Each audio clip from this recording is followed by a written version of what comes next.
Welcome to the Nick Blevins Family Ministry Podcast. Our goal is to help you maximize your church's potential. You'll hear from top leaders in children's, student, and family ministry about the principles and practices they use. Now here's your host, Nick Blevins. Welcome to episode 14. Here we are a little over 3 months into this new podcast. Feels like it's been going a lot longer than that, and it's just been a ton of fun for me. I hope you've enjoyed it. I sure have. Getting to talk to some amazing family ministry leaders each week has been a lot of fun. And today you get to hear my conversation with EJ Swanson. EJ is the NextGen pastor at Woodside Bible, a church in the Detroit, Michigan area. And I talked with EJ about all his years teaching students. He was kind of a full-time professional speaker for student ministry and even for some adults and things like that. But we talk about his time teaching students and what he learned about that. So if you lead in student ministry, I think this will be really helpful for you. And then recently, EJ transitioned back into serving on staff at the local church. And at Woodside Bible, he led student ministry and then transitioned to leading all of NextGen. And that's a multi-site church that's extremely huge with a lot of staff. And so it's really complex. And we talk about that transition and what EJ's learning. So you don't want to miss it. Before we jump into the interview, I just want to feature a podcast review that somebody left on iTunes. My friend Todd McKeever left a great review there on iTunes. Todd, I appreciate that. He mentioned that he schedules every week to listen to the podcast, and I hope you do as well. Listening to podcasts is the number one way that I grow and develop as a leader. It's just so easy to do it without really adding extra time in my life, and so I probably listen to a crazy number of podcasts weekly, but there are certain ones where I don't miss a single week. Carrie Newhoff's comes to mind. In fact, I just interviewed Carrie last week, and you'll love to hear that. That's a great, great interview, and that'll be posting soon. But there are a ton of them I listen to every week, and I hope this will be one for you. And so you can hit subscribe in whatever app you use to listen to podcasts to make sure you don't miss a week. As usual, you can find the show notes at nickblevins.com/episode 14. But let's go ahead and jump into my interview with EJ. It's good to have EJ Swanson on the podcast today. Welcome, EJ. Hey, thanks for having me. Super stoked to be a part of what you got going on, Nick. Thanks. Great. Well, tell us a little bit about yourself, your family, and your role at Woodside Bible. Yeah, I've been at Woodside here for about 2 years. I'm married, a beautiful wife who loves the Lord, and we have a 16-month-old named Ruth.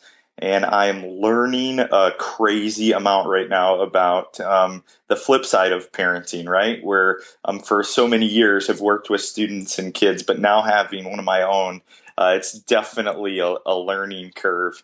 And you look at it from a different view, and that's really exciting right now to look at just all the little phases and simplistic things that she's learning and how that looks like with life. So yeah, my family, both Abby and I, born and raised in the Detroit area, and have been here most of our lives, have never lived outside of Michigan. And we love Woodside. It's a great church growing, and God's doing some really amazing things here. Yeah, and prior to working to Woodside, so you started working there 2-3 years ago, roughly, right? Yeah. And then prior to that, you were teaching students basically full-time in different settings. And tell us a little bit about that.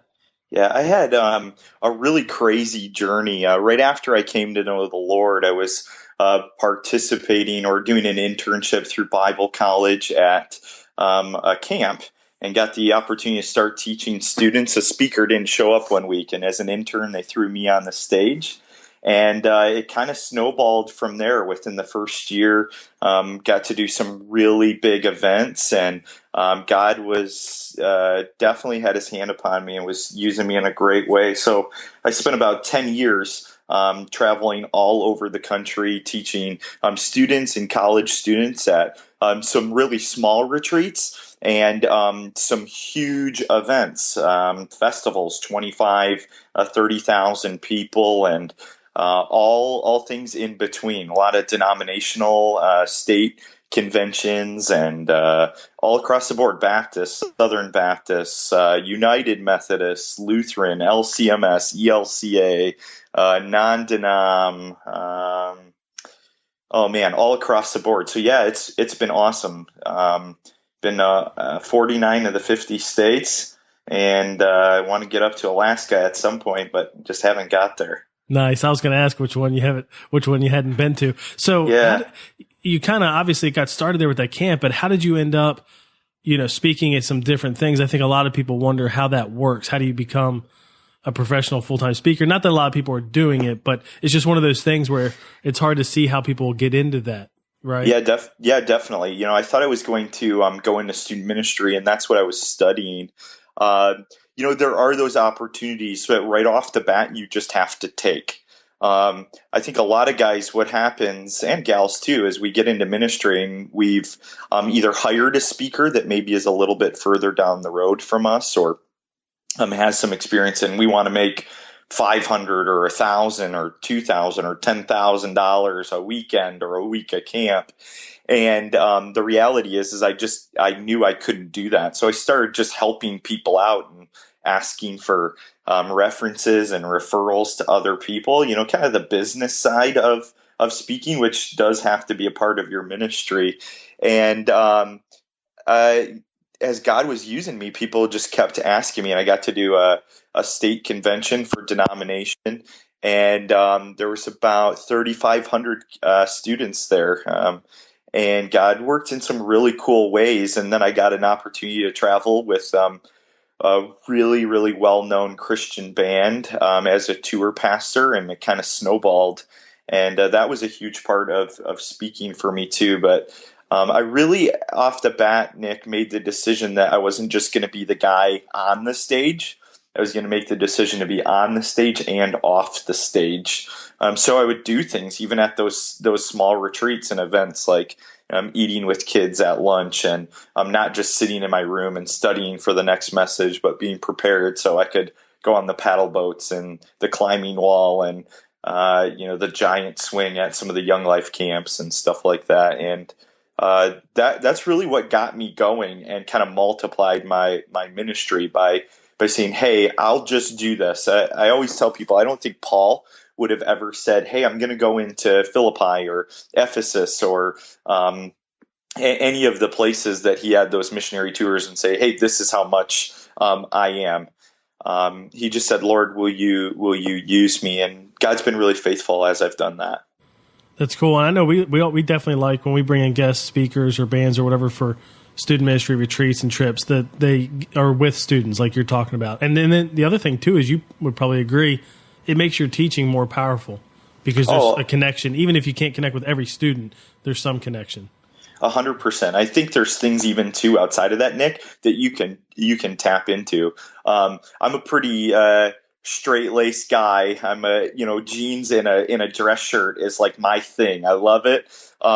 But I also know that if I'm going to a more rural area, that it's probably a good idea that I pack my cowboy boots. And if I'm going to a group that's in a more urban location, that if I throw in a pair of Jordans, that it doesn't change who EJ is, but it helps connect with those students. And as you spend more and more time as a speaker, and your job is to not only connect, but to ask God to use you to knock it out of the park, you've got to think of those things. And it's the conversation where you find out with a core group of students as you're on the bus traveling to camp with the student pastor, hey, what's going on in your town? What's going on in your neighborhood? Has anybody made some poor decisions lately that we should talk about or that I should really jump in on? And those are things that go a long, long way. And when you do those type of things, it has a tendency to have just a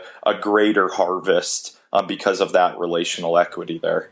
That's good. And I want to talk more about kind of lessons learned teaching students. But before I do that, when you were really in the thick of it, how many times did you speak a year? I mean, how hard was that travel? What was that like? Yeah, at the peak, probably 2010 to 2014, well over 200, up to 250 days a year away from home, either in a bus, on a plane, or in a hotel.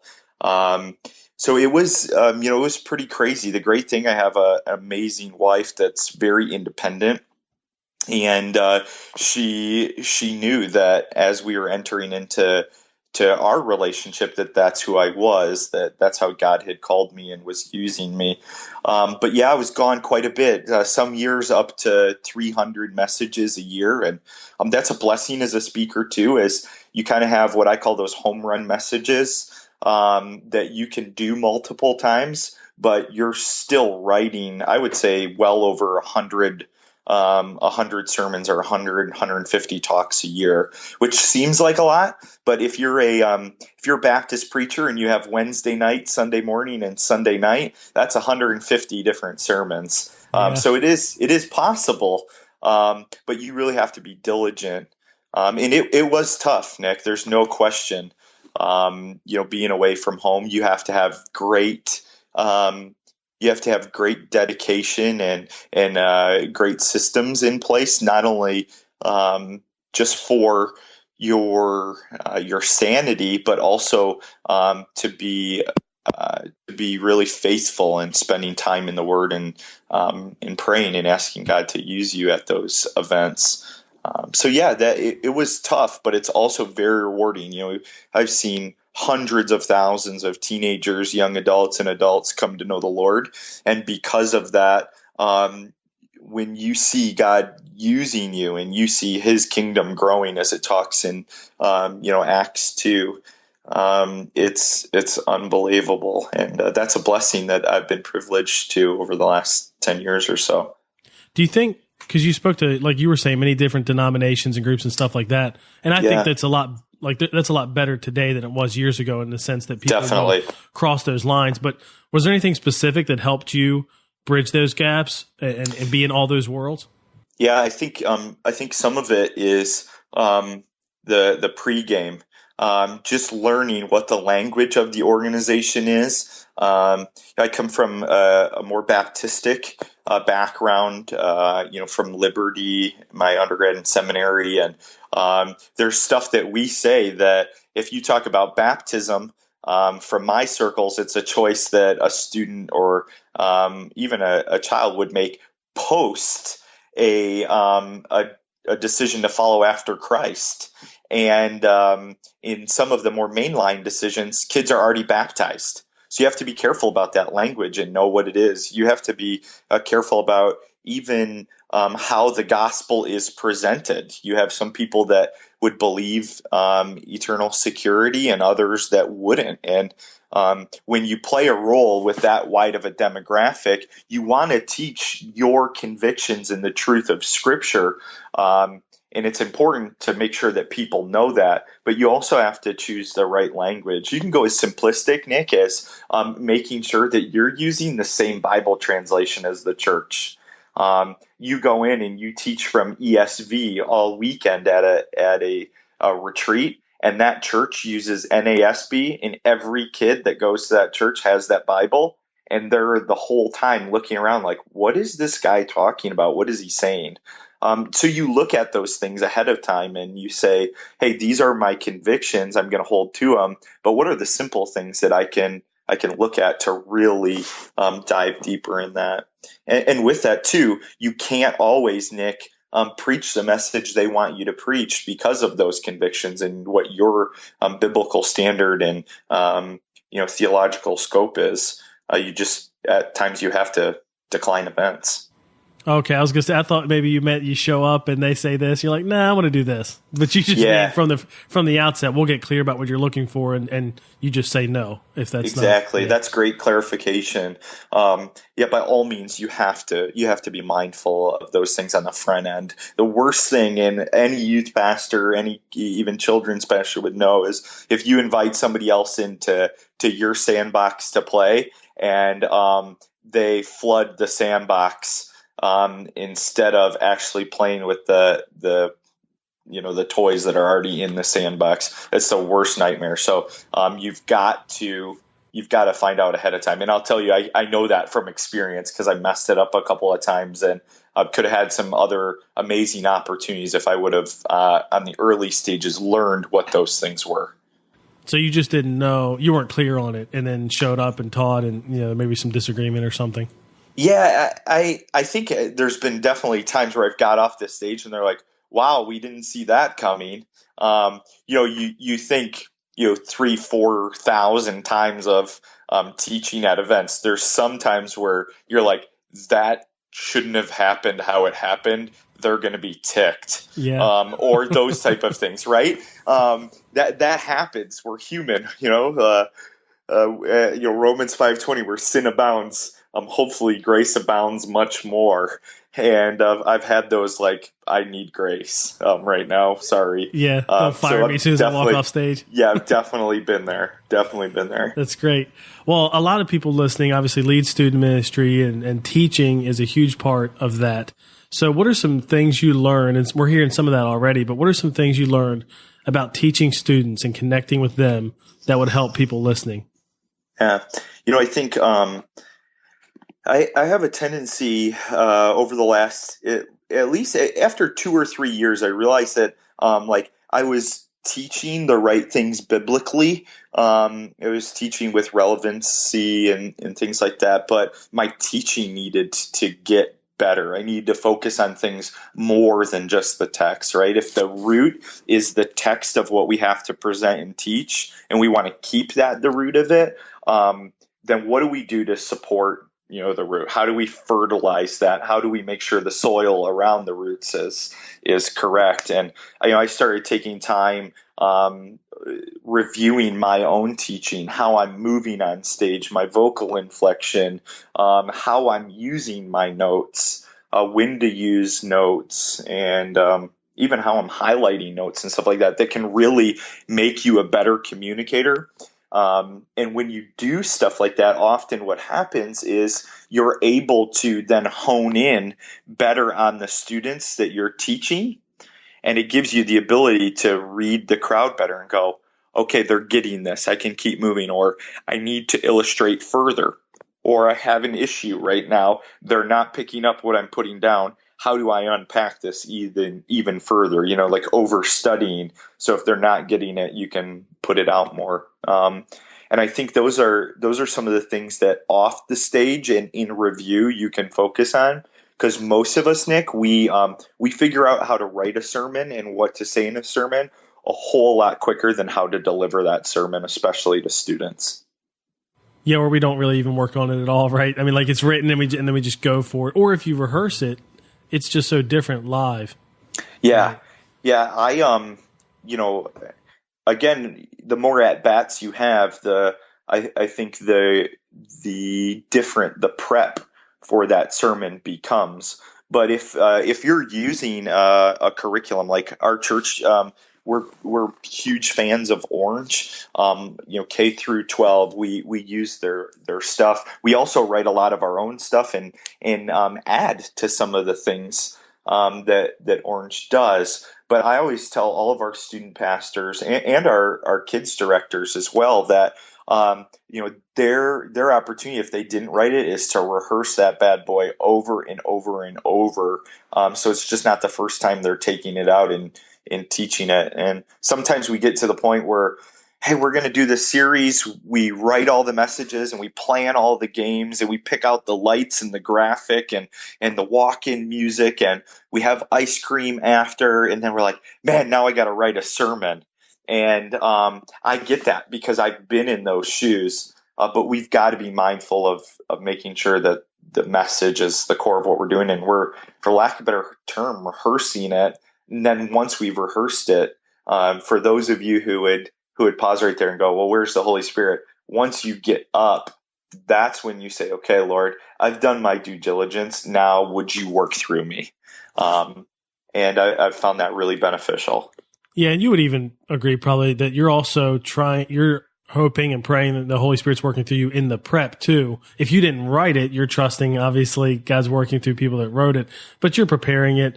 I don't think most teachers don't, and I don't think it's good to necessarily take the exact script and go for it, right? You got to make it your own. So even in that process, you're inviting God in to lead and guide and direct. You totally have to. I agree 100% with you.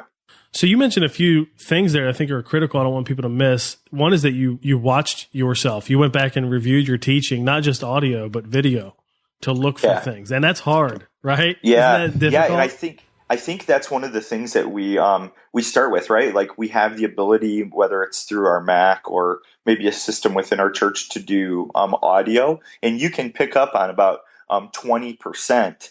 What I would define as 20% of the things that you need to change via audio.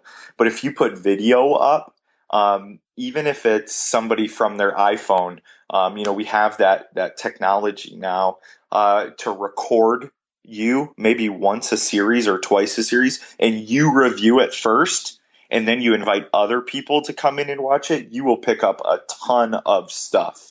You'll pick up on your transitions, how you're using your notes. Are you paying attention? You can look at things if the camera's in the back of the crowd, like, hey, around the 12-minute mark, I always see that my students are fading out. And then if you spend the time in your message prep, you know that as you're reteaching it at 12 minutes, you better do something illustrative or exciting. And you can pick up on those type of things with video that you can't on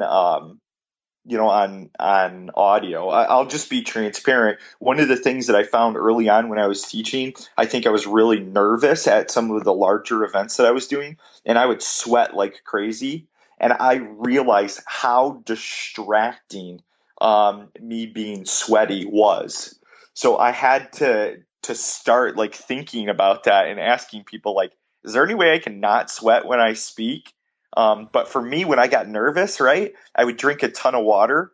So I was so hydrated at these events that I would just sweat bullets. And people are like, he's nervous. Why is he so nervous about what he's teaching? And it was just that I had a ton of water. And it sounds crazy, but those are the things in video that when you review, if you're really, really leaning into the video, you pick up on. You see that you always talk with your hands, but you're using a handheld mic, and the audio goes in and out, or you turn your back to the crowd because you run down the steps in your worship space, and maybe you need to kind of side shuffle a little bit. You see those things with video. Yeah, and it's tough to do, but you're right, it's so helpful. And I really like the 20%, 80% kind of guideline, because there is so much more that you learn from video. So drinking less water actually helps you sweat less. That sounds like that's a tough one to control. It was crazy, but I had to for a period of time. I wouldn't say I'm like in tune with my body. I'm not one of those people, but I definitely knew that I was getting nervous. And when I was getting nervous, I was drinking more and more and more water before I spoke.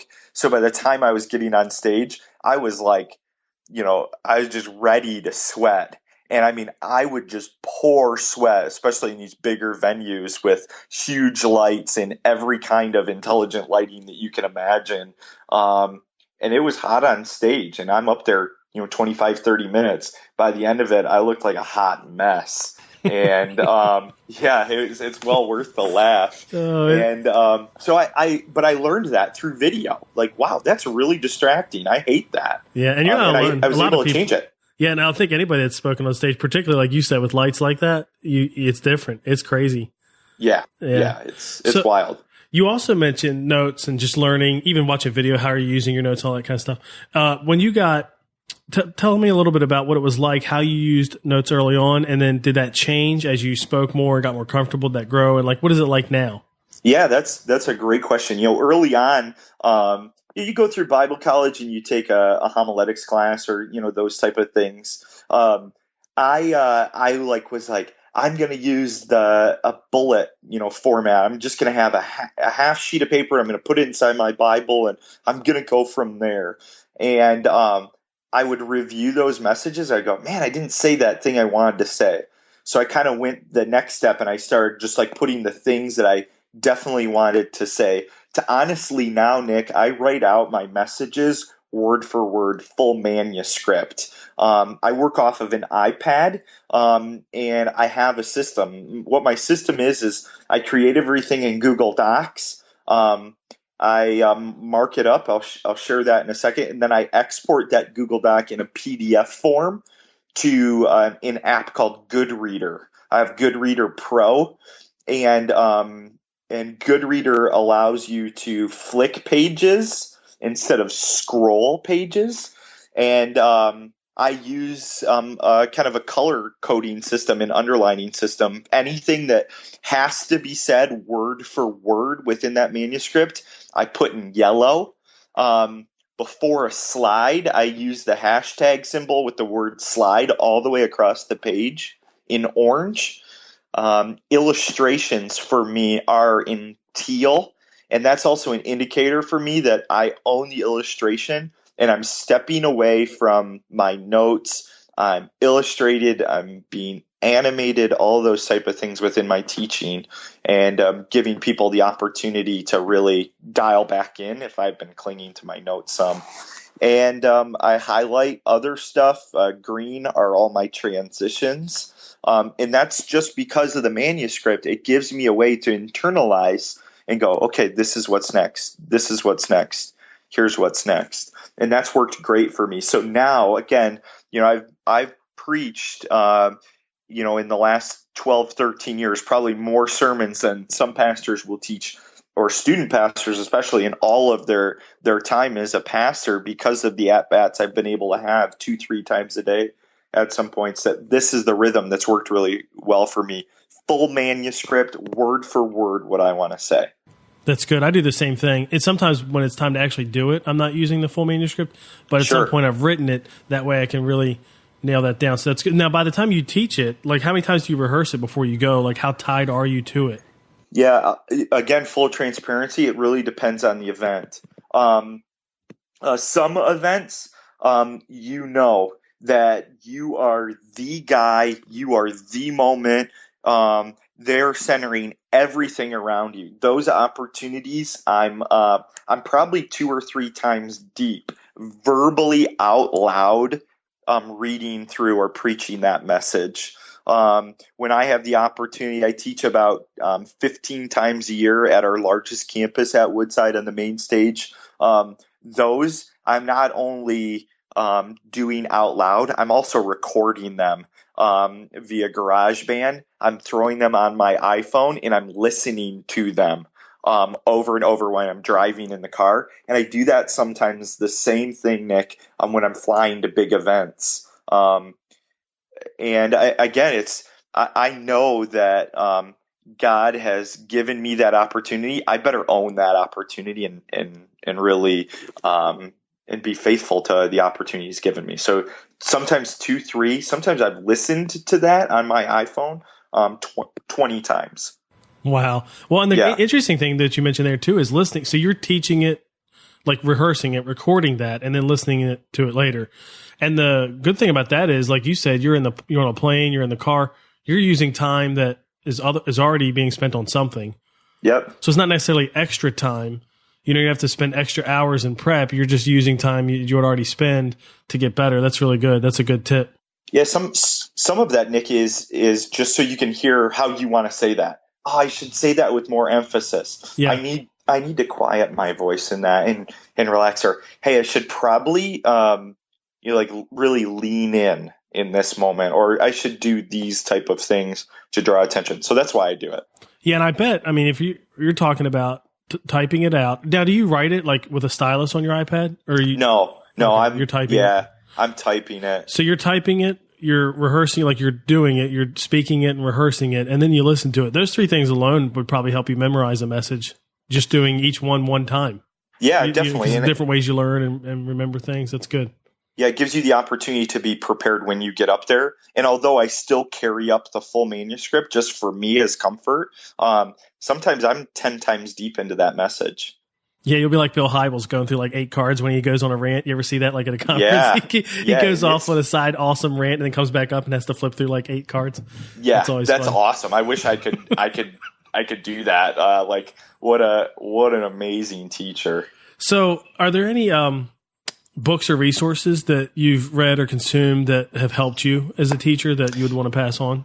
Yeah, early on, I love Communicating for Change. Andy Stanley is, for me, the guy. I'm super fond of him and his teaching style. I don't know him personally. I don't want to make it out like I do. Your best friends? Yeah, not at all. I do have some friends that are on staff there that are studs, and I know the culture that they live in, and that's huge. And I love that book, especially if you're just learning how to preach, how to communicate the Word of God. That's a great resource. The other thing, I love other books,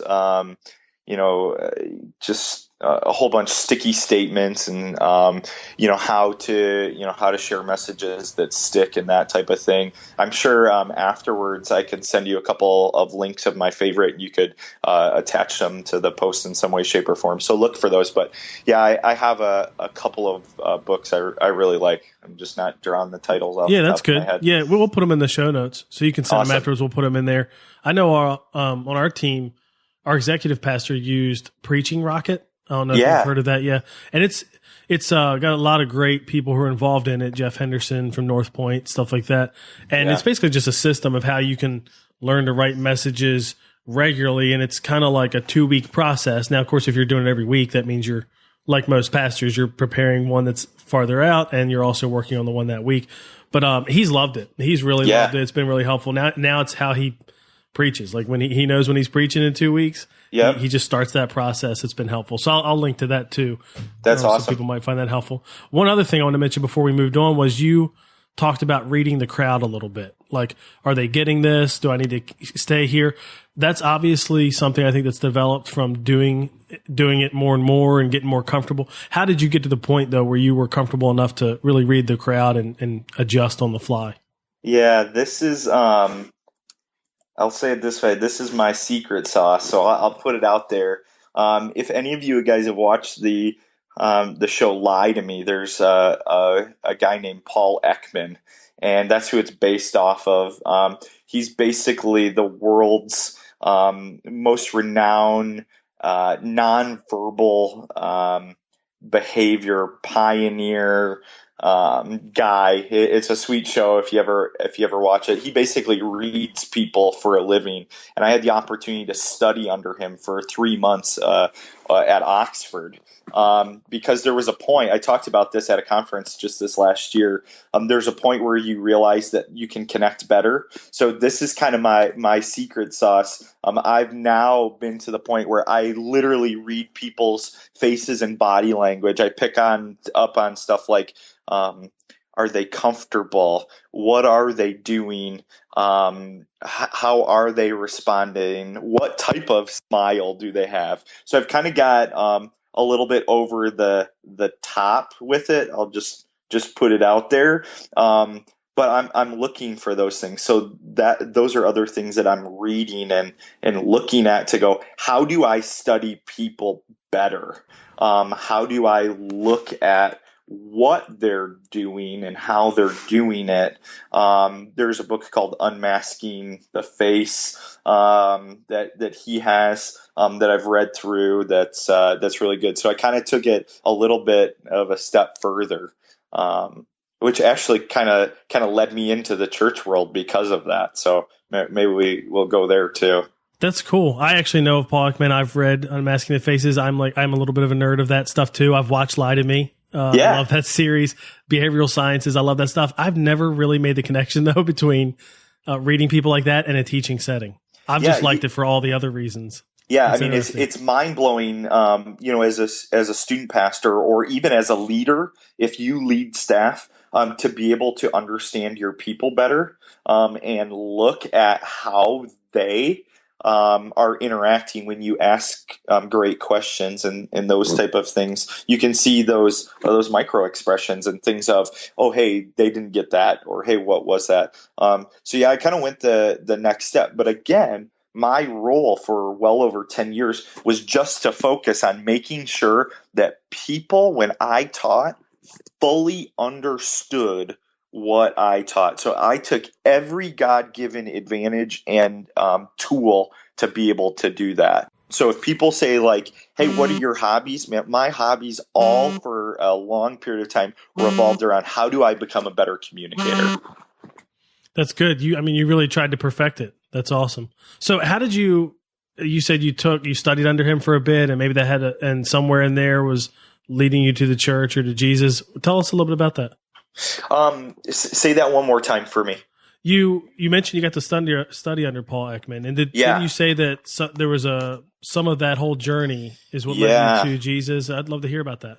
Yeah, it was actually it led me back to the church world instead of just being a speaker. What I saw is, although I had a great opportunity to connect on the stage, I was connecting as equally or even better off the stage. So it as I started to see, I'm like, wow, there's a huge impact, but what happens after? If I'm up just once, I'm one of 4 speakers at a conference, or I fly into your church for a retreat for 4 messages, and I do that.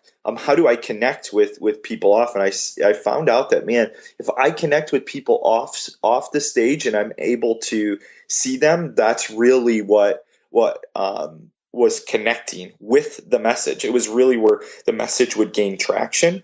So, I kind of got led back to the church world and not traveling as much, because I saw that if people were able to connect with kids and students better within that small group format and really have a relationship, be able to not just read them, but really connect with them, that theory of time over time could really impact a kid or a student's life. So I kind of made a switch, not all the way, still traveling about 100 days a year, a little bit more selective on my events. But, that's what really led me to saying I want to be in a church setting versus just being a speaker.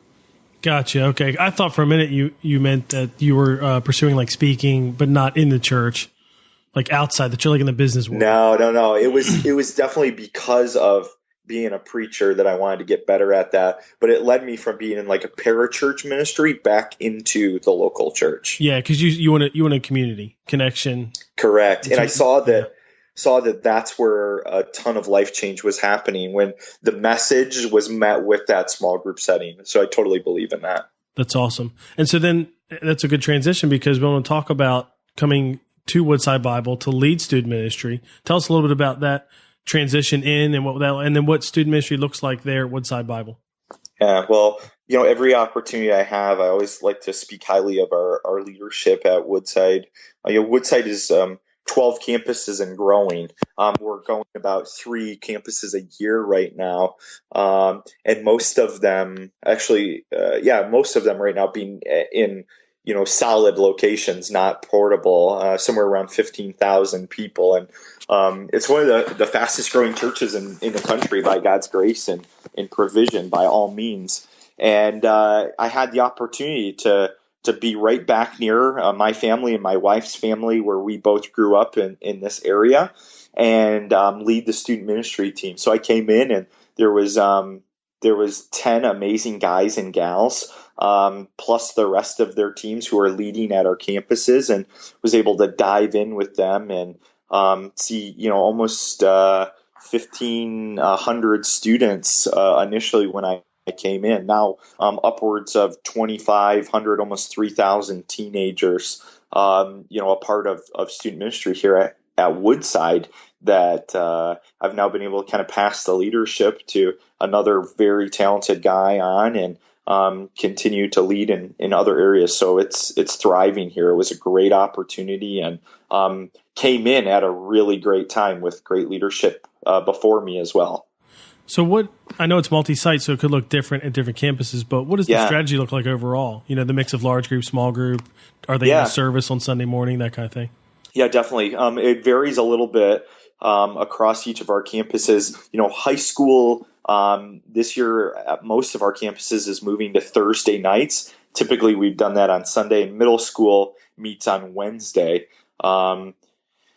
And then on Sunday morning, middle schoolers have an opportunity to worship separate from their parents in an environment called Deep End. And our high schoolers, we encourage them to not only attend a service, but also serve a service. So that's kind of the rhythm right now. Small groups and large group have equal emphasis. And middle school, they have worship every other week. The opposite week is with games. So we still, keep that fun element. And then high school, they have worship, teaching, and small groups every week. Okay, and the middle school has small groups every week? Correct. Worship Yeah, small that's groups. right. Okay, gotcha. Yeah. So it's either game or worship. So like the first and third week is worship. The second and fourth is games. So then it would go games, teaching, small group. Gotcha. And I know one of the challenges in multi-site is you might have a campus of 3,000 and a campus of 300. Is that the same at all your campuses? Do they come together in any way? What does that look like? Yeah, no, that's a great question. Woodside, our largest campus is around 6,000, and our smallest is about 300. So scalability for leading a team is a huge part of what we have to do. And some of our smaller campuses are run by volunteers. There's not even a part-time or full-time staff member there. So they do at times combine their groups and split off either for different teaching or even different small group questions, depending on the series and what's going on. What does the teaching plan look like? A lot of times in multi-site, it's video, because then you get more bang for your buck, but sometimes it's not, it's live. So what does that look like at Woodside? Yeah, none of our campuses have video teaching, even on Sunday morning. So everybody is live all the time. Even our Sunday morning communicators or Saturday night communicators are live teachers. That's part of the DNA here at Woodside. So we're providing those scripts or those messages that a team is writing for each of those campuses. So sometimes they'll have the same student pastor will have to prep two messages a week.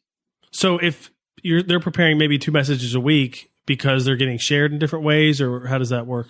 Because middle school may be doing a series called Propel, and high school is doing a series called Forward Motion, for instance. Gotcha.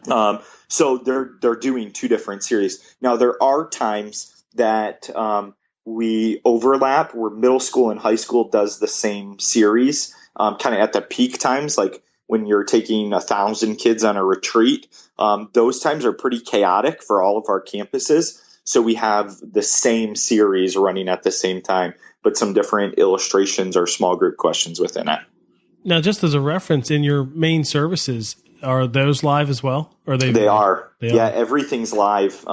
Woodside that's one of the things that's really unique about our community is that a live speaker or pastor, a member of the teaching team, is teaching at all of the 12 campuses. So we have a teaching team. We meet once a month and communicate a ton. And then from there, our church, we have a group of guys that write messages, then a smaller group of guys that refine messages, and then our senior pastor reviews all the messages before they're sent out to the teaching team. And we have the availability or the ability to be able to tweak some stuff within those messages and make them our own. But that's pretty consistent through all areas of ministry for us here at Woodside. That's good. That is pretty unique. I know in multi-site world, the recent studies have shown like about half of churches use in-person teaching and half use video, but that changes drastically once you get past 3 campuses. And so you're up at 12.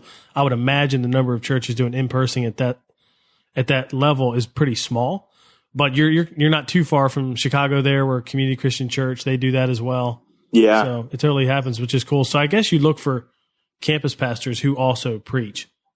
Yeah. Some of our campus pastors, are gifted that way, but we also have the ability, so for instance, my lead student pastor is a part of the teaching team. So he may not be interacting with his students on Sunday morning. He may be teaching out at our Farmington Hills campus, or he may head out to our White Lake campus, those type of things. So if there's 12 campuses, there's 20 guys on the teaching team. So we have the ability that if somebody isn't as gifted or doesn't desire to teach as regularly as the campus pastor, that our system still works within that. That's great. And I know we're totally diving out of the family ministry world here, but this stuff always intrigues me. One other question I have about it, because I've talked about this with some other folks. Do you feel like one of the challenges of in-person teaching, especially if it were, your model's unique there because you're rotating that team of teachers, but especially if it were like the campus pastors teaching all the time, is that the culture could change? because it could get a little bit more like that campus pastor at that campus and that one there. But do you feel like yours is pretty similar across campuses? Yeah, we use the words autonomy and alignment here at Woodside, and the culture of that is there. But our campuses, although I would, at least from my perspective, and this may vary from staff to staff, would be 75% of the campusing and things within it look similar. But campus pastors do have the autonomy to be able to, do some things as they wish. So each campus has a little bit of its own feel and flair still within it. Okay, that's cool. That's unique. So as we wrap up, I want to ask about kind of your most recent transition. You stepped into Woodside Bible to lead student ministry, but then pretty quickly transitioned into leading NextGen. So children's ministry, student ministry, the whole thing. What's that been like? What has anything changed in student ministry since you made that move? Yeah, so our staffing structure here, we have about 50 part and full-time staff across each of our campuses. That I know, again, I use the word privilege a lot. It is a privilege to lead that team and work alongside them, serve alongside them. We always have had the structure of a NextGen pastor since I've been here, and then a lead student pastor and a lead kids pastor or director. And so when I made that transition to NextGen, it gave us the ability to be able to place one of our guys who's so talented into that lead student position and move up into that. That's a really important thing for me is developing leaders to be able to take the next step that God's calling them to. There's moments where you have to get out of the way and shine the spotlight on somebody else. And that NextGen move for me was the ability to shine the spotlight on that next guy. And he's absolutely killing it. That's great. Now, was there a learning curve? I mean, how hard was it for you, having been in student ministry world, speaking and then leading students, to, now have children's ministry? Yeah. The greatest thing, again, for us is we're an Orange church. And I know a lot of people have the commonality of that, probably that tune into this podcast. The blessing is we have everything between that. So, overall, the systems and the structure were there. The philosophy we all had, but you have to learn different things. You have different interaction with kids and parents. So I would say that I'm still learning. I think that's what makes NextGen pastors one of the best roles in the church, is because our job is to consistently be ahead in learning. So I'm still learning a ton about kids, Nick, but it was different. Student ministry at the time I entered in was really, really fast paced. And although our student ministry was running at a 10, our kids ministry was running at 9.5, and I could feel the difference between 9.5 and 10. They're all the right people are in place, and even we're in place, but you make a couple of switches and they're firing on all cylinders. That's good. That's good. And you had the privilege of stepping into a role that had existed. Our friend Pat did that for a while before he went to the dark side and became, executive leadership, right? Yeah. Pat, so that was good. Pat's such a wealth of knowledge. It makes it really easy when you follow a not only humble, but super, super skilled leader. Pat's been at some of the largest organizations and churches in the country. He was at Crosspoint in Nashville prior to coming here to Woodside, and led really well there, and then came here to Woodside and served NextGen in a great way. So yeah, it was a really great transition there. And Pat's now overseeing all ministries at Woodside. It was a great, again, opportunity for him to continue to grow his leadership. And that's another cool thing about Woodside and our culture as well. So yeah. Yeah, that's great. Pat Rowland. And I'll probably have Pat on the podcast, even though, we already recorded one. It hasn't posted yet, but we already recorded one interview with an executive pastor. So we can certainly have Pat on, and with all the years he spent in family ministry. You're awesome. Going to want to tune into that one if you're listening to this one. It's like 10 times. It'll be 10 times better, I promise. Oh, this was good. This was great. And I think we talked about a lot, but especially this was the first time we really got to dive into teaching in student ministry. Such a huge part of the ministry, and at the same time, I think it's hard It's difficult depending on how your church is structured and what gifts, those leaders have and all that kind of stuff. Teaching students is never easy. But so I think this was really, really helpful. Well, how can people connect with you? If they want to learn more or anything like that, how can they follow you, connect with you? By all means. There's a couple of different ways. You can go to my personal website. It's ejswanson.org. I'm on all of the social media outlets, Facebook, Twitter, Instagram. It's just at EJ Swanson. Look for the ones that are verified. I've had some issues in the past, so I have that little check mark. Check that one out, because that one, it's me. Again, I hate to say it, but I've had a couple issues in the past. And then I also, I don't blog as great as Nick and other guys out there, but you can check out nextgenministry.org. And some of the stuff that I'm doing is on there as well. Awesome. Well, EJ, this has been really, really helpful. Thanks for coming on the podcast. Hey, Nick, thanks for your leadership. I appreciate just you pouring in to everybody in the greater community. It's awesome to continue to get to know you. What a blessing. Thanks, man. I hope you enjoyed that interview with EJ. That's pretty unique, isn't it, to have the kind of job that he had, speaking to students full-time every year, traveling around, speaking to hundreds of thousands of people over the years. So I hope you learned from that. I know at our church we definitely could grow in how well we teach not only students, but also kids. And so in family ministry, I think that's just something we can continue to work on and grow and help volunteers with. It's really, really helpful. And also, I hope you learned a little bit from his transition back into the church, into NextGen and all of that. So here's some action items that came to my mind that you could take coming out of that interview. One is that you could, if you do teach students or kids, if you're on stage, you can watch your teaching like he talked about. It's really painful. It's tough, and listening to it is hard enough. Watching it is even worse, I'll tell you. But it is really, really helpful. A few things will help you improve, like watching and evaluating yourself. So you could do that. Or maybe if you don't teach, you can do that with whoever does teach in your ministry. Find some way to record it and watch it together, or have them watch it and come back and talk about it, something like that. You could read one of the books that we mentioned. I love the book Communicating for a Change from Andy Stanley. The process that he outlines in that book for how he writes a message is just incredibly helpful. I still use that with pretty much every message I write, whether it's teaching from the Bible in the service or teaching students, leading a volunteer training or an event, even writing a blog post. Actually, oftentimes I'll use that structure that he outlines in there, and I think it's really, really helpful. Another action step might be thinking about a leader, someone who's on your team, whether it's staff or volunteer, and what's the next step they can take in leadership in your team. What other level or what larger role could they play? Because if you, at the end of our conversation there, you heard EJ talking about some roles that, people had to be moved around in on the staff there, and some people that stepped up to lead in some different ways.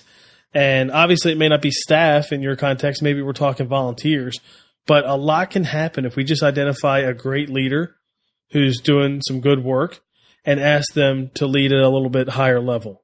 Maybe they're going to take on a team of volunteers and lead them. Or maybe they're going to take a whole ministry or a piece of a ministry, something like that.